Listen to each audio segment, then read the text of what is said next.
Hey people, it's Warren here again with Copeland Small Engine Repair. Welcome back to my channel. Today's part 2 of a video on how to remove the electric brake module from a Toro zero turn.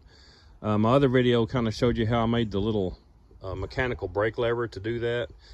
But when you do that, you have to rewire the machine because originally all the wiring goes through that brake module, which is so ridiculous. But to rewire this machine or any machine that I've done, one thing I do, I take a pair of wire cutters and I just go to town. I start cutting the wire harness off, but you want to leave the leads, there's switches down here below each one of these. On each side, there's a switch on the seat, and I cut the wire harness off, but I'll leave as much of the lead coming off of these switches as I can. As far as I can get it to go all the way to the main wire harness, that's where I'll cut it off. So I got the wires I need hanging off of these switches. Same with the seat switch. I followed it down all the way to the main wire harness and cut it off there. So I got wire leads hanging off all these plugs. I did the same thing with the plugs on the ignition and the PTO switch. So once I do that, I gut it. I get all the wire harness I'm not going to use off of it. I do the same thing with the engine. Now the engine harness, I make sure I cut the engine harness off on the wire harness side of the plug. That way the plug from the engine is still there. So once I get all my wiring cut off, I got leads hanging off all my switches. You have to start figuring out, what you're going to do. The first thing you need to do is replace the ignition switch because the old one's just wired goofy. I replaced the PTO switch because the old one was fried, but the original switch would work because it's just a PTO switch. It's not fancy.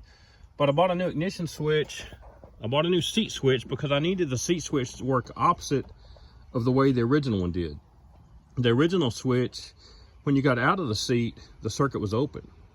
I needed a switch so that when you got out of the seat, the circuit was closed.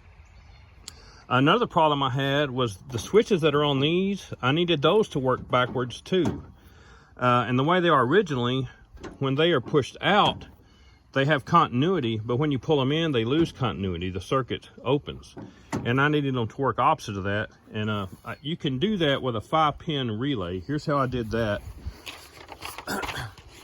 You take the relay, this is my ignition switch, this is the little switch under the control arm, that's my little control arm. And you put a 5-pin relay down here. And the way this works, when the ignition switch was on, it sends power to here, to the switch under the control arm. But the switch is, when the arm is pushed out in the park position, it has continuity. So there's power going to this relay. Well, that keeps this circuit open. And the way this works, just imagine this is power and ground to operate the relay. This is the circuit that opens and closes going through the relay. So what I do, I've got the relay on this side grounded.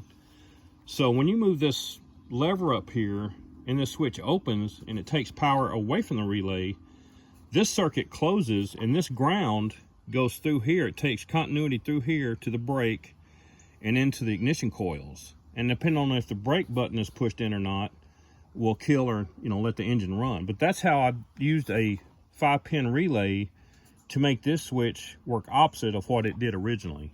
So I hope that makes sense. I'll leave that on there for a minute in case you want to screenshot it. It's pretty simple, but while you're wiring this thing, it can eat a hole in your head. But that's how I did that. I replaced this switch with one that is closed when you're out of the seat. Down here, the solenoid's wired normally like it would be, but I moved it over.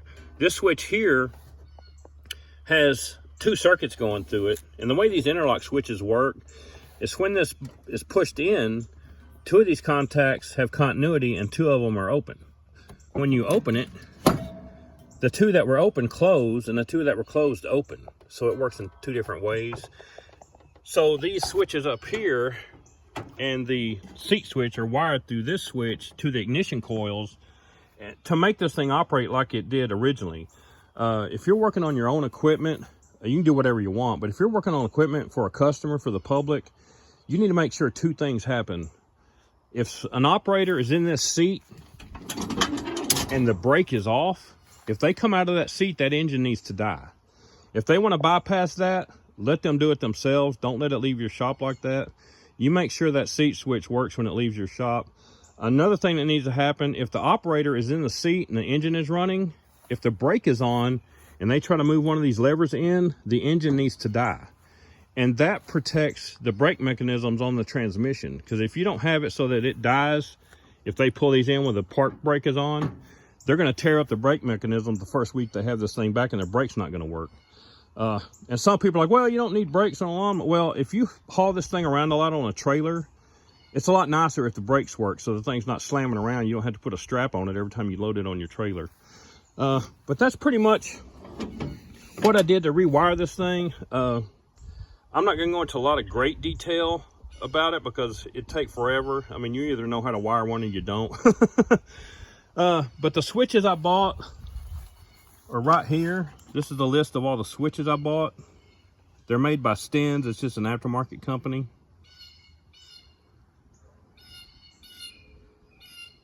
And I just basically bought just real basic, simple switches to do all this.